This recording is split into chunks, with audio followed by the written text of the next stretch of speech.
Right, a warm welcome to everyone that's joined us today for our session on fostering teenagers.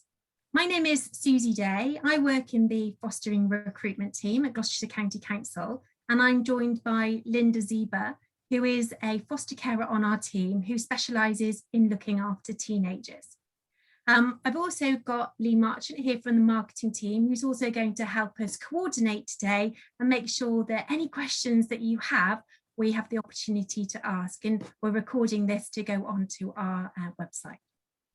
So to get started then, Linda, could you just start by telling us, what led you to think about fostering in the first place? Well, I had an experience. I am a teacher, and I was working full-time in a local secondary school, and on a bank holiday weekend on the Friday, one of my students came to me and said that she thought she was going to be kicked out of home on Friday night. Mm-hmm. She had nowhere to go. It was a bank holiday weekend.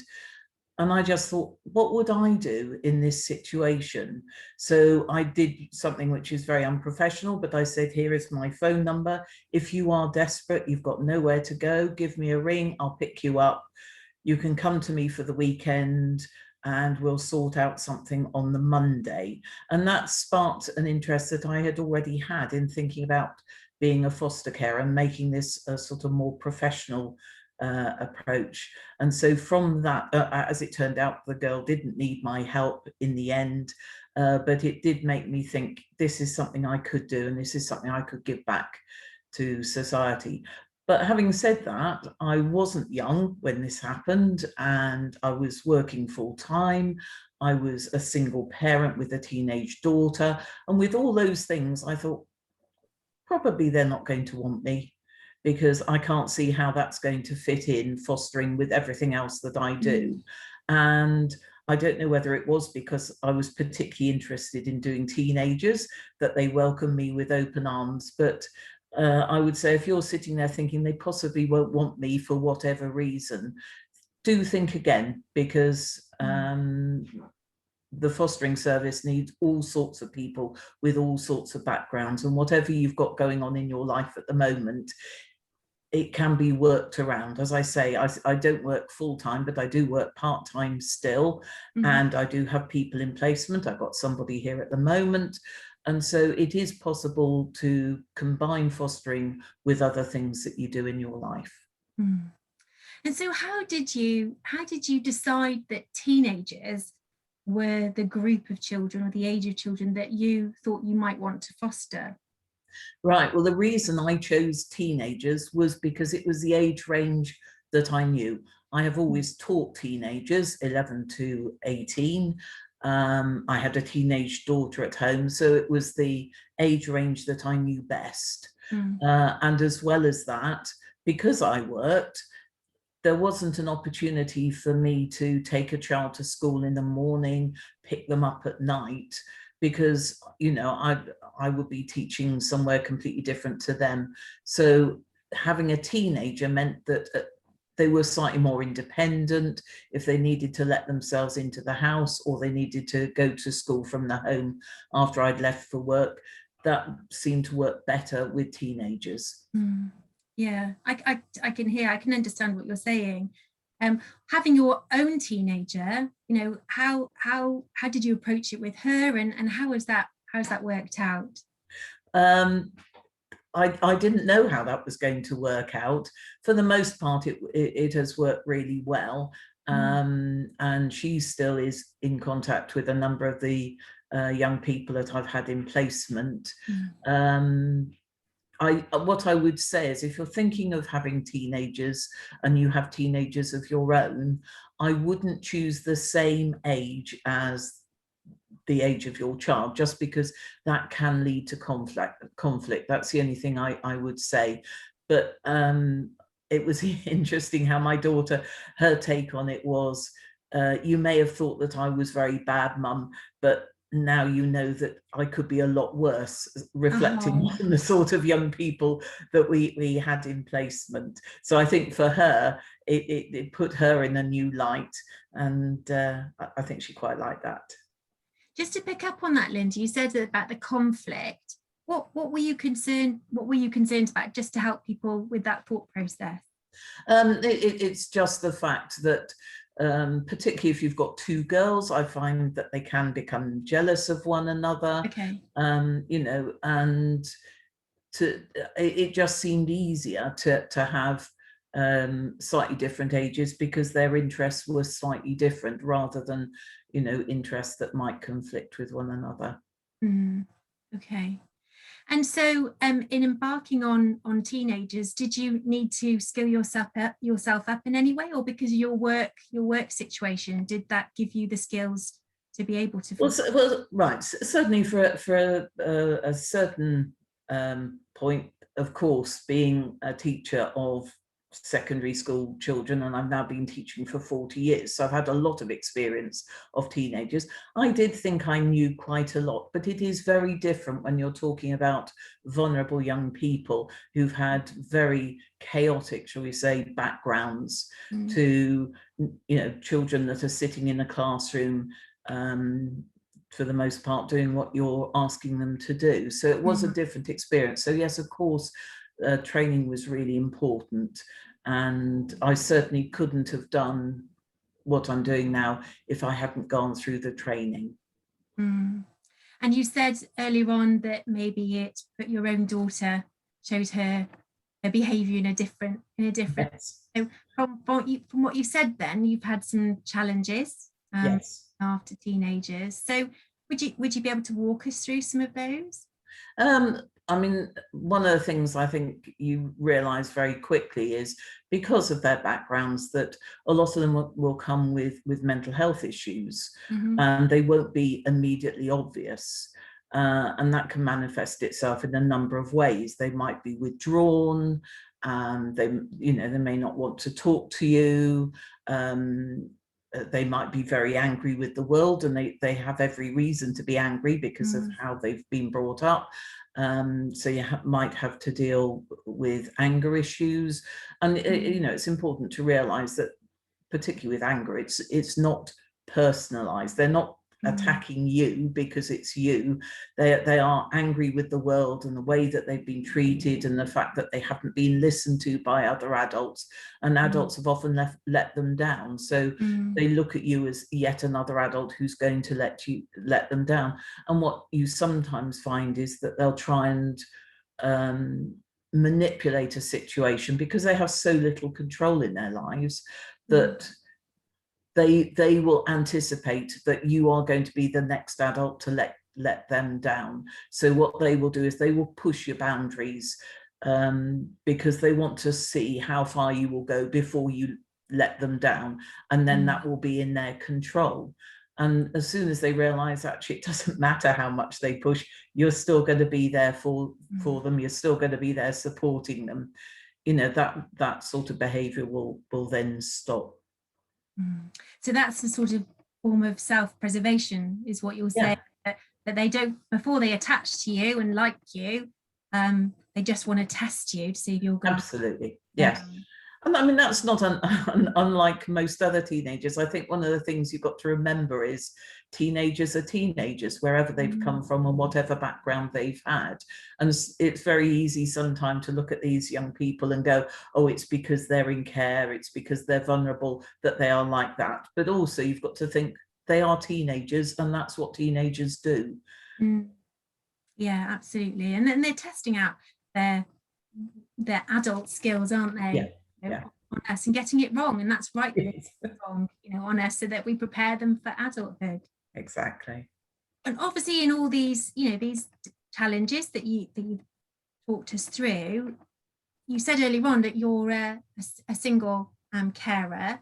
So, how have you managed to be able to do that, single-handedly? Because at times it must be very challenging, and you must, need to recharge. And sometimes, I know I've got a teenager. Sometimes we call it a tag team, where we go, right, your turn, you take over. How do you do that then, Linda, as a single carer? I have to say, as a single carer, it is more difficult than if you have a partner at home where you can bounce ideas off, or you can offload if you need to. As a single carer, it is more difficult, and it's more important then to have a network of support. Unfortunately, I haven't even got family that I can turn to, but I have got incredible friends and neighbours who know what I do, know how challenging it is.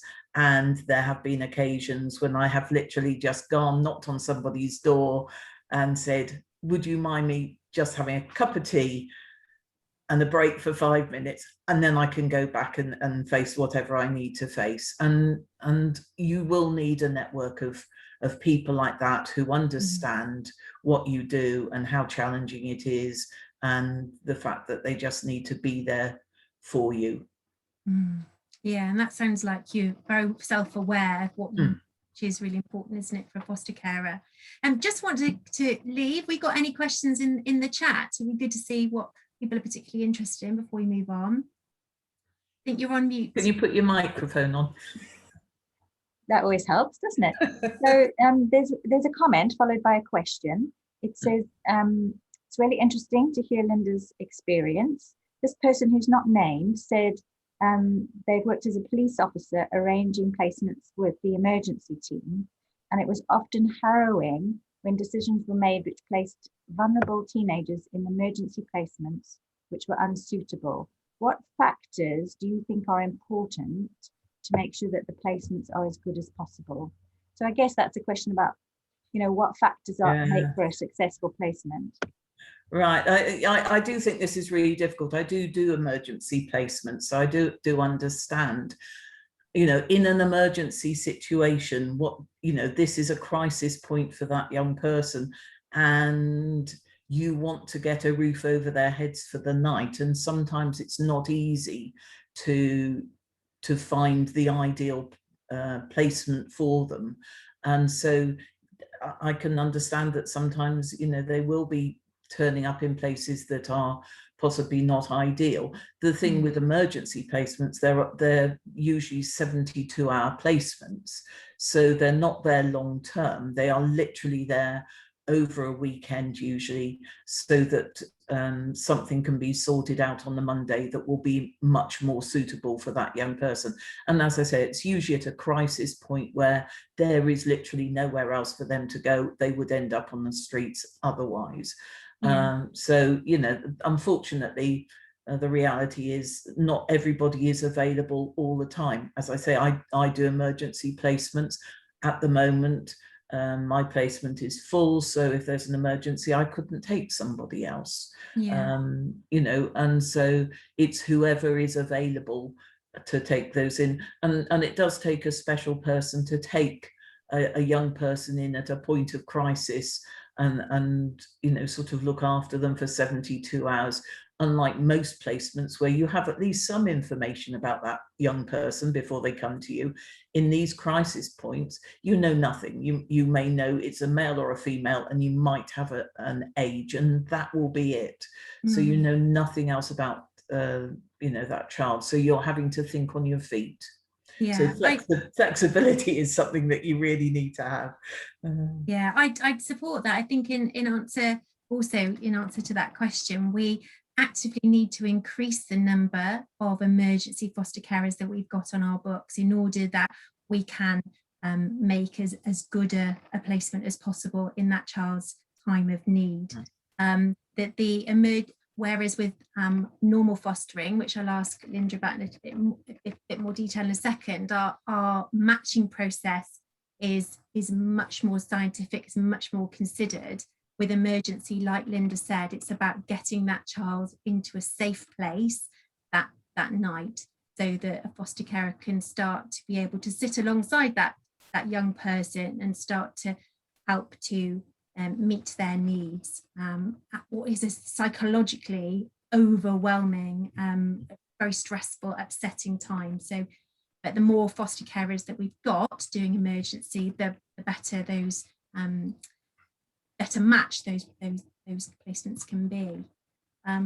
Linda, you mentioned there about getting teenagers. You can, if you're an emergency fostering, you can be placed a child that can be with you for 72 hours, and then behind the scenes the team of social workers will be looking at the longer term plan to then move that child either back home if that's safe, or move them on to another foster carer who can better meet their needs, because the matching has been done more scientifically.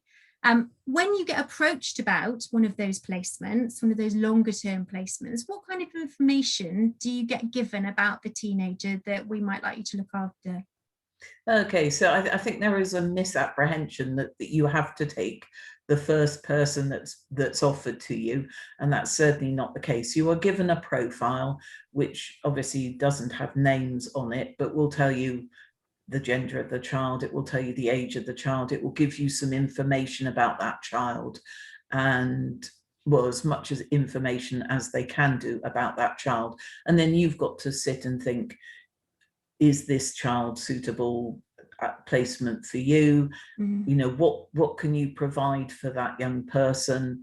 And you know, once you've decided that that young person is suitable, then you go ahead and say, yes, I'd like to be considered. Sometimes there are several people who look at a profile. You know, you get well, a lot of them are lovely young people, but there are some profiles that you go, oh, this sounds like a dream, and you know that you will not be the only person wanting that young person. So you know, if that's the situation, what will happen, and I've had this in the past, that a young person will come and visit all the people that have said they'd like to take them. And so, you know, ideally what you would like is that you've got the profile, you've read the information. So is their school local to you? You know, have they got interests that you might also be interested in, for instance? And once you said yes, the ideal would be that they come to your house, they meet you, they see where they're going to be staying, they say whether they feel comfortable in your home, you say whether you feel that this would be a good match. So there's a lot going on before that young person sort of turns up on your doorstep. That is the ideal. Unfortunately, it doesn't always work like that. I have had young people turning up at 4 o'clock in the afternoon with a bin bag with all their possessions in it, knowing very little about that young person. That isn't the ideal. That's not what we would like to do, but sometimes circumstances are that that's how it happens. Yeah, we recognise that for the children or the young people, the more organised and planned the transition, the better it is. Yes. It's much more likely to succeed if that's the case. Yeah, and we yeah, like you said though, although those are always the plans, sometimes these happen. So Linda, you've talked about some of the challenges. You know, what things can you look back on and say, you know, and think, gosh, that was an amazing achievement, or you know, that child or that young person did really well. Have you got any examples of? Oh, so many actually. I mean, there's the one I remember was quite early on in my fostering career, and before you agree to do the fostering, you sort of get a checklist where they say, you know, what would you like? And I have to say, you go down, you know, I had a teenage girl, I wanted girls rather than boys. There were certain criteria like drug taking, self-harming, eating disorders that I didn't want in my home because I didn't think that that would be safe for my daughter. In reality, I've had all of those. And I remember particularly sitting in Sainsbury's car park, taking a phone call from a social worker going, right, we've got this boy that we'd like you to take. And I went, whoa, hold on a minute. No, don't do boys. That's not what I do. And she said, well, actually, I think you might like this one. And actually, when he came to me, he had a lot of complex issues, it has to be said. And the placement nearly broke down very early on. And I said to him, everybody's allowed one mistake, and you have had your mistake, and that is fine. If you've learned from it, that's great. We can move on from here. But if you don't learn from that mistake, then the next time this happens, you will have to go. He stayed with me until he was 18. So he stayed with me for about 1.5 years, although I do short-term placements. Short-term can be anything from, you know, a weekend to several years. So he stayed with me until he was 18, and at the time it was the rule that at 18 they had to move on. He then went on to Gloucester Uni. He did a degree at Gloucester Uni. He then went on to do a master's degree, and he's now working with autistic adults. He's still in contact with me. He's still in contact with my daughter. He occasionally pops around for a cup of tea. And he said to me that I provided him with a sense of normality that he had not had before. And, you know, and he also said, bless him, that he felt that he would not be alive today if he hadn't come to me. And if I do nothing else in my whole life, to hear somebody say that, you know, I can't think of another job where that would be said. And you know, for me, that was amazing. So that was probably my biggest success.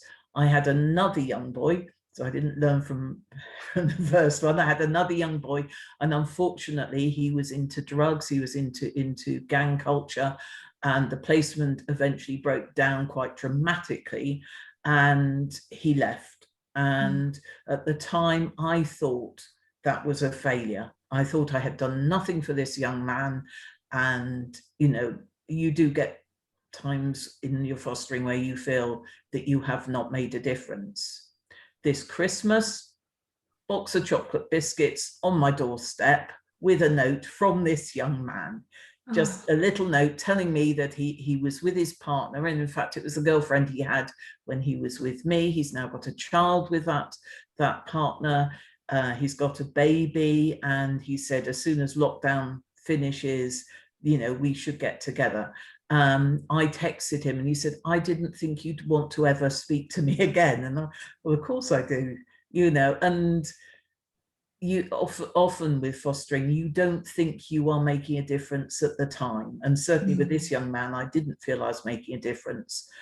But in hindsight, I think often these young people will look back and go, yeah, you know, she was right, or that did make a difference at a time when I really needed it. And again, that's a really good reason for doing fostering. You make a difference whether you realize it or not, because you're giving them something that they haven't had in their life up until now. I think that's really, you know, those stories are just amazing, Linda, and the work of our foster carers, you know, does change children's lives. You know, they say helping one person may not change the world, but you can change the world for one person. In those two cases, you most definitely have. I think sometimes with teenagers, one of the things that I've observed, and I don't know if you would agree with this, that sometimes when the young children come into care, they think that what's going on at home, even though there is a lot of neglect and abuse, that they think that that's normal. But because of social media and such, like, often teenagers recognize that what is going on at home isn't healthy and isn't what they deserve, but it's also the change to come into a healthy environment where there's structure and where there are rules, and you know, where you have to adopt healthy eating and you have to get homework done. That can be quite transition, can't it? Yes. What you've found? Yeah, I mean, I think one of the things that we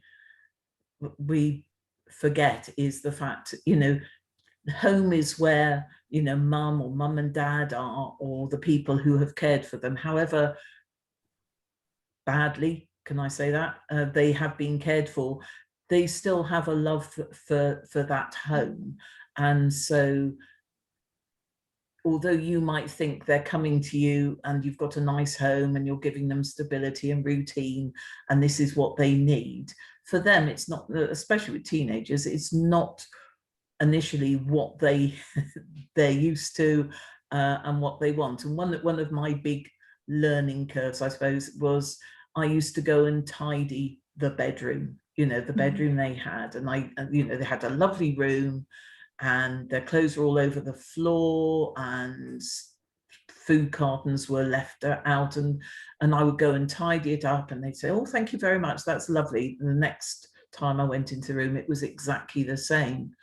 And that's because that's what they were used to at home. And you know, I've talked about control before, but the one bit of control they've got is over that space. Yeah. So I've learnt now, if they want to live in a space like that in their own room, as long as it doesn't spread out into the rest of the house, you know, that is fine, if that's what makes them feel comfortable.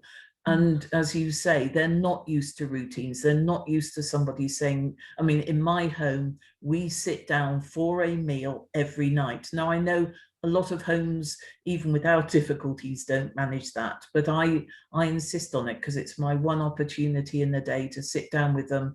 And even if I'm getting monosyllabic grunts about, you know, how school's going, or, you know, what's been good about the day, I'm making communication with them. And over time, they get used to the fact they're going to have to sit there. They're going to have to listen to these questions. And eventually I do get answers to, you know, what's been happening in their day and who's been in their lives at the time, which is really important.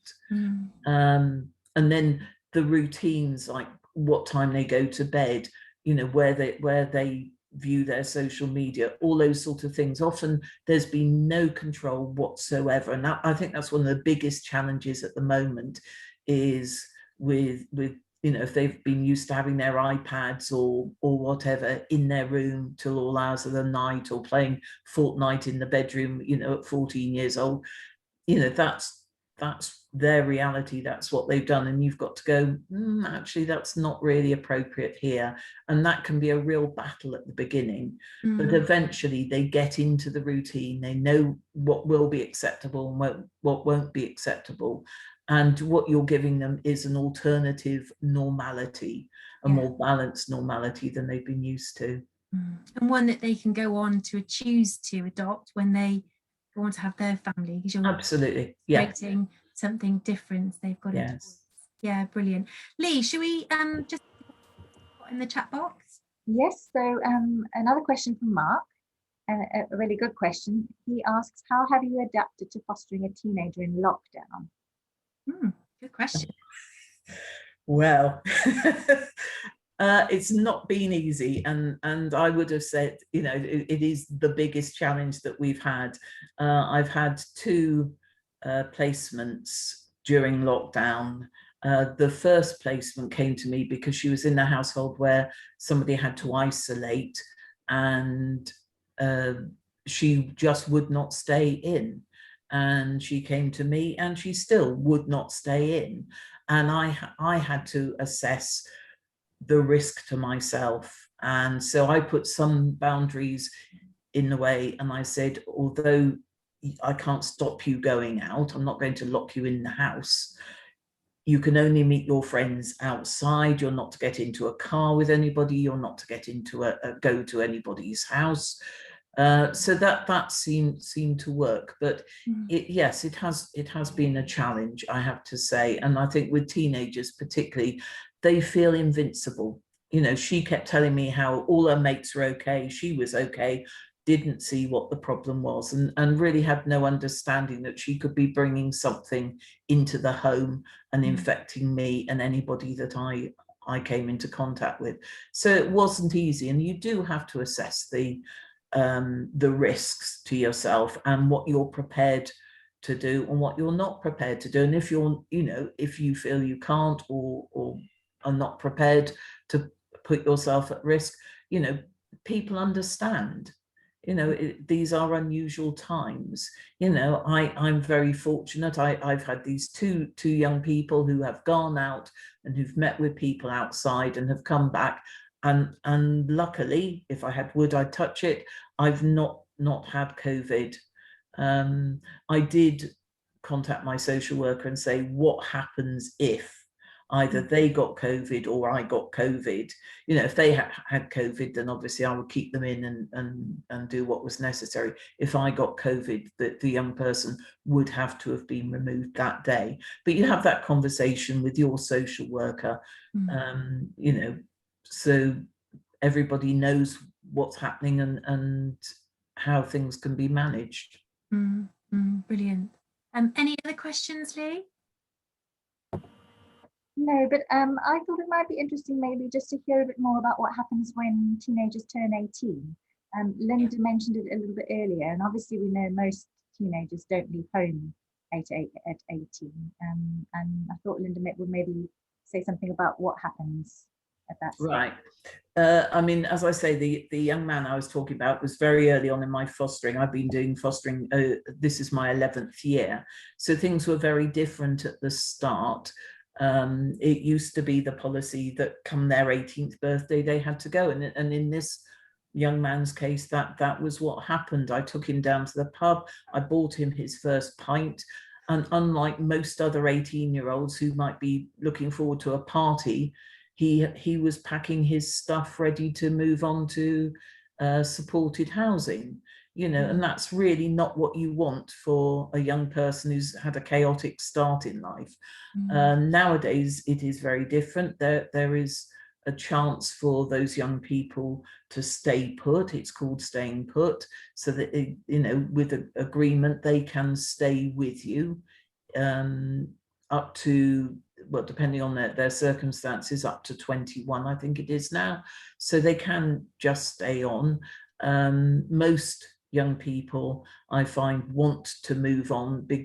You know, the other young man I mentioned thought at 16 he was quite capable of looking after himself, and went into independent living, I think too early, unfortunately, but he could do that at 16. So most young people between 18 and 21 will move out and find their own way in the world.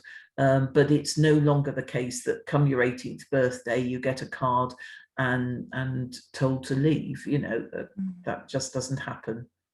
So it's when the children are ready, because I guess of their, you know, emotionally they can be much younger than their ages, can't they? Of course, yes. Yeah. So I know we've got another session running next week on saying goodbye, but I'm just interested, you know, just to hear a snapshot from you, Linda, because it sounds like that was a really difficult, you know, that was difficult for you to send that young man off on his way. You'd got such a great bond. So, you know, how has that been for you, saying goodbye to these teenagers when they have moved on? Right. Well, I naively thought that I don't want little ones, because I knew it would break my heart to say goodbye to them when they left. And I thought with teenagers, it would be a lot easier. It's not any easier with teenagers. It really isn't, because once they've lived in your home and they become part of your family, and you've lived together for a while, knowing that they're moving on, even if it's the best for them, it is always difficult. And you know, I still have on Facebook a number of the young people that I've looked after over the years, and they will occasionally send me messages of letting me know what's going on. So, you know, you don't cut off completely once they leave, but it's not any easier with teenagers than it would be with any other child that's lived with you. I think when I hear that, though, I always feel really proud, because I think that the children come in and also, like you've just said, it create this barrier. That like you said, they may be angry, they may be self-preservation, but the fact that you're sad and they're sad when they move on just shows that there's been a connection, and that's so important for their emotional development, their mental health, and for them to have formed a healthy attachment to you, that they will go on to be able to hopefully form healthy attachments in the future. So the investment you've given in that child is amazing. You know, to learn to love and be loved means that they can have that in the future. And I think that is a really important part of your job as a foster carer, to form those sort of attachments, so they know what a healthy attachment looks like. And, you know, as you say, they can move on and form those healthy attachments in the future. I'm just conscious we've got a few more minutes left. Lee, are there any more questions you have in No more questions in the chat box? No. So Linda, I got a couple more questions that I would just to explore with you. One is, how is it different, you know, parenting 18 that's been a birth from your birth family, and then parenting a child that's living with you that's fostered? What are the differences? obviously you've got all the background of your own child, so you know where they're coming from. You know, if they get angry or not quite right, you probably have a sense of why that is, because it may be a memory of something that's happened in the past. If you've got a child who's not a birth child, you don't have that knowledge, and so you do have to tread very carefully, because there may be dates that are significant to that child that you know nothing about, and they come home and they kick off, and you think, well, that where's this coming from? And being teenagers, they don't want to talk about it. And then later on, you might find out that something significant has happened in their family, or they've spoken to a family member and that family member said something to them. So, I think the difference is that you haven't got all that information in your armory when you've got foster children. But, for the most part, they are very much like your own children, and they are going to respond in the way that your own children will respond. So it's looking behind the behavior, maybe. Yes, yeah. And listening to that, listening is really important, and not just, oh yeah, while you're peeling potatoes in the kitchen. It is, you're telling me something, I need to be listening to this, and where is this coming from, and why are you telling me this now? So you do need to have these antennae out, picking up on what is significant and what's important to them. And the approach that we have is a therapeutic approach Yes. to parenting. So again, can you just sort of explore a little bit about how that's different to parenting your birth children? With your birth children, that you will have things, or you may have in bringing up your child, things like having a naughty step, or putting a child in their bedroom when they've been naughty. For these children, that might be a precursor to something quite horrible. So you have, you can't do that with these children. And I think that's one of the difficulties with other family members and neighbors and things like that. They may see your parenting that child very differently from the way that you might parent your own child, but they're not a party to the knowledge that you have about those children. You have to hold those children very close to you and make them feel safe and secure in a way that you probably don't need to for your own children. Being very intuitive. Yes. Yeah. I think we've got one more comment come in. Lee, did you want to share that? Yes. So this person says that they adopted 2 children from Colombia, and they also had 2 of their own birth daughters. And the hardest challenge was to identify the gaps in their lives and to deal with the unknown and explore their experiences in a delicate way. And they were just saying that they agree with Linda that you have to be so careful with how you deal with those issues. Yeah, absolutely. Brilliant. Brilliant. Well, I know we're very close to time. Linda, I just want to finish off by asking you a question. I know there's apprehension sometimes with people looking after teenagers, and we've talked a lot, and hopefully we've cleared the mist there and showed people today that it's not anything to be fearful of. But what advice would you give somebody who was perhaps thinking about fostering a teenager after today's session? Well, personally, I say do it. I mean, it sounds like I'm giving out a lot, but actually I get an awful lot back from these young people. They are at a pivotal time in their lives where, everything is changing, their whole life is ahead of them. And, what I like is the fact that I'm going to be a part of that in shaping them for the future. And I think there can't be a better job than shaping future lives, if you like.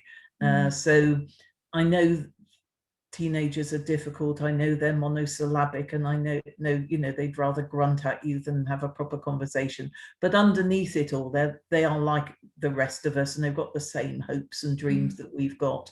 So it's worth investing in these young people. It really is.